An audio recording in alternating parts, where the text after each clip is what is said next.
How's it going, guys? So today I'm going to be doing a bit of work on the pits, but first let's have a little look around in my room, see what's going on. First of all, we got a little Centralian cruising. A bit active at this time of day. Running around, they've definitely had their heat. Little Western, always eyeing me off, this fella. What are you doing? You want to come bite the camera, do you? Nah, you're cute. So there's the boy. There's the girl doing the same thing. She's looking pretty chunky, which is exciting. Oh yeah. But they both recently shed, so they are looking beautiful. Oh yeah. And speaking of chunky, my pygmy beardy up there is possibly forming some eggs, which is not good, but we'll see how we go. And then we have this little fella. How beautiful is he looking? He's getting big, little Gillen's monitor. He's always super foodie. Anytime I open up that door, he's ready to roll. Oh yeah. Whoa. Anyway, let's get to work on these pits, because after I'm done, I'm going to release a few more animals up there.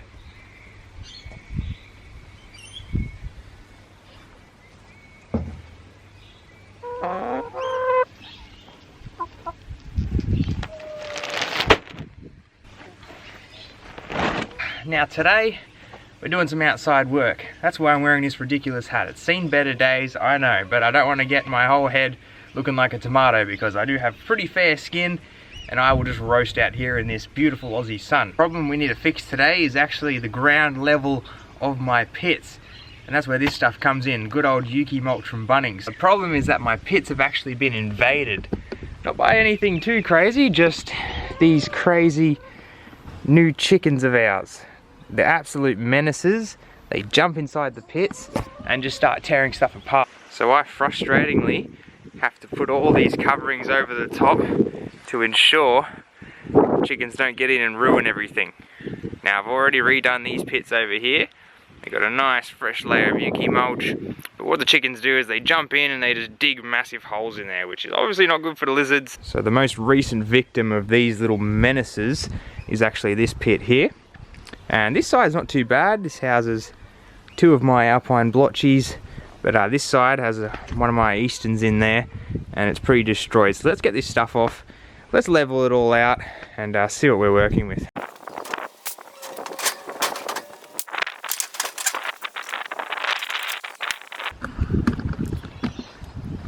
Now we can see things a little bit better. These pits have grown out really nicely.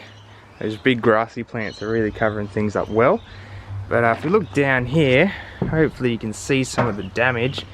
See, the chickens have just dug it all out. It's all crappy, and there's a big hole over there. They didn't really touch up the back there, which is good. But what we're going to do is smooth all this out and then give it a nice new layer of Yuki mulch over the top.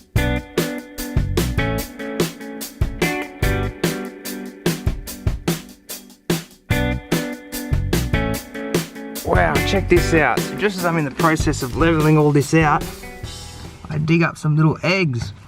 So I'm fairly certain that these are from some little garden skinks. They do manage to get into everything around here, and they're only tiny, as you can see. They're about the size of a Tic Tac, or even smaller. So what I might do is get these out of here. I'll put them in a little tub in the shed, let them hatch out, then I'll release them once that's happened.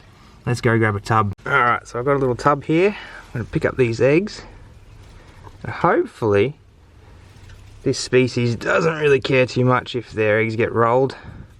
I'll try not to roll these other ones though, but I can't promise anything. In a bit of a weird spot. They're literally up against the side of the enclosure here. Let's see. Wow, there's quite a few. Yeah, like I said, they're only tiny. So there they are there. 1, 2, 3, 4, 5, 6, 7, 8. Let's see if there's any more. No, that's it. What a cool little find.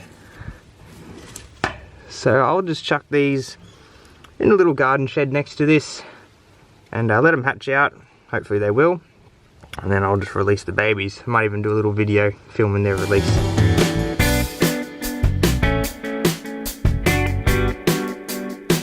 So like I had mentioned, this grass plant is doing really well, a little too well, so I'm going to trim it back a bit so there's enough sun exposure in this enclosure, because in the morning this one doesn't get too much morning sun, so I want to make sure we can maximize that as much as possible.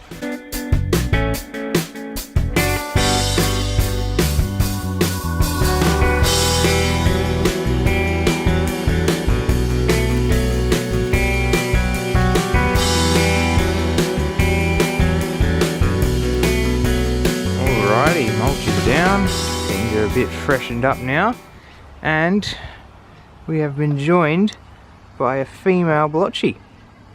So I absolutely love this female right here. I'll see if I can pick her up. I've got to be gentle though, because I think for the 3rd year straight she's actually pregnant. Oh, come here. Yep, she feels absolutely very big and round. Looks it too. So hopefully for the 3rd year straight I'll be getting some beautiful little baby alpines from her. What a gorgeous mama. She's just recently shed too. The sun's not really showing her reds very well, but what a beautiful little critter. And it's actually her babies that I'm going to be moving out into one of these other pits. Then if we look in the hide here of the pit that got destroyed, here is my male Eastern Bluey. He's a gorgeous little fella, doing great up here as always, and I sort of just tend to leave him alone. That's all the work I'm going to be doing on the pits for today. It's pretty simple maintenance, basic sort of thing I do every couple of months just to keep the top looking really nice and keep it functioning properly. Now I'm going to put all the other stuff back on top, all the protection to keep those pesky chickens out. They're really annoying, and hopefully doing this for long enough make them lose interest, and then I can take it off and they won't end up going in there, but we'll see how we go. But otherwise, after I put this on, let's go grab those baby blueies and chuck them out in their new home.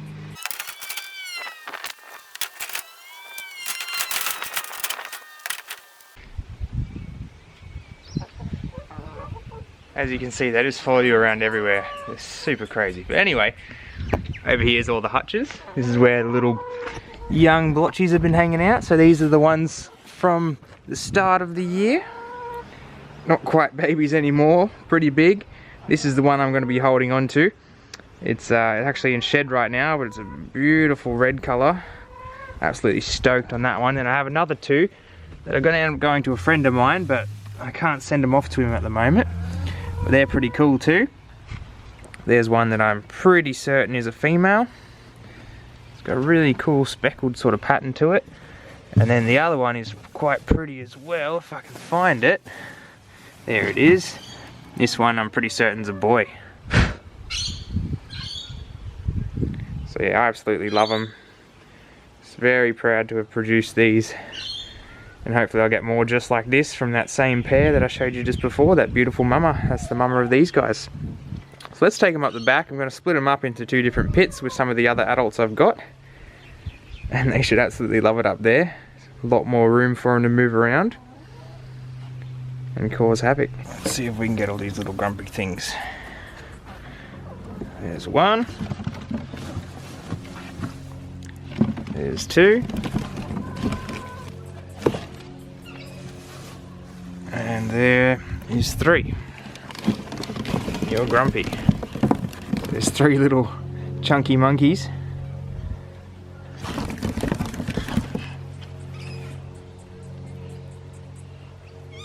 Who are about to take the big next step in their life into the outdoor pits. So these babies are going to be moving up here into a few of these pits. You can see some adults out already. There's a female there, and a female there. And so I think I'm going to put 2 of them in with this female because she's by herself now.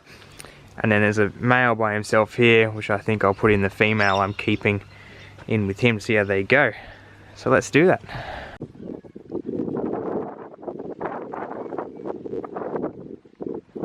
I'm going to put this male and female youngster in with her. Hopefully they will get along. They should do well. Females are usually pretty accepting of any other blotchies coming around. It's usually just two males that'll have a problem, and these guys aren't mature enough to breed or anything, I don't think, so they shouldn't really trigger any sort of defensive behaviour.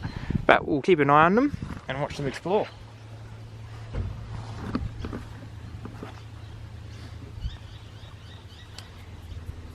Right off the rip, they're just like, what the hell's going on? But yeah, they're plenty big enough to be out here now, especially that I've got the whole thing totally covered. I'm not worried at all. If I didn't have it totally covered out here, then I might hold off a bit longer on putting them out here, but they should do absolutely fine. They'll be able to get a bit more exercise now and just grow like little weeds. And they're just going to sit there and bask. So in that case, we'll look at the other bluey. So this chunky little beauty is going to go in here, live with the male that's by himself in here at the moment, and hopefully they get on well as well. It's going to be cool to see these guys out in the pits now, just living their life. It's my favourite way of keeping them. There's the other one. The other one's run off already. He's up the back with the female. And off he goes. Clearing out those young alpines now also gives me some extra space. I can put out the westerns and stuff like that for some sunning a lot more, so that's exciting. Today, while we're on the topic of all these outdoor alpine blotchies I've got, I thought I'd give you guys a bit of an update on something that's not so good, because I want to share both the good and the bad sides of keeping reptiles. Now, these are living animals. Things are going to go wrong. Livestock will eventually become dead stock. That's just how it is, unfortunately, and it sucks. It's really brutal, and I unfortunately did lose one of my male alpine blotchies. Now, it was my Oberon boy with his big red blotches. Beautiful animal, absolutely love that boy. I found him about a week ago with hemipene infection. It was all big bulge right at the base of the tail here, and that was, I assume, from breeding. He got some stuff caught in there and it ended up getting infected. Now I took him to the vet, we treated him a bit, we got all the stuff out, we started giving him some rounds of antibiotics, but unfortunately the infection took over and he passed away. So it's really crappy, and it's really unfortunate. It hits me pretty hard when any one of my animals die. Usually I only experience losses when it's from babies that come out deformed or something like that, and which is to be expected when breeding animals. So whenever one of my more long-term animals passes away, it's a bit weird for me, and it's not really expected. So that sucks, but it is what it is. I thought I'd give you guys the update, and you just got to keep moving forward and keep trying your best to keep the animals in the best way possible.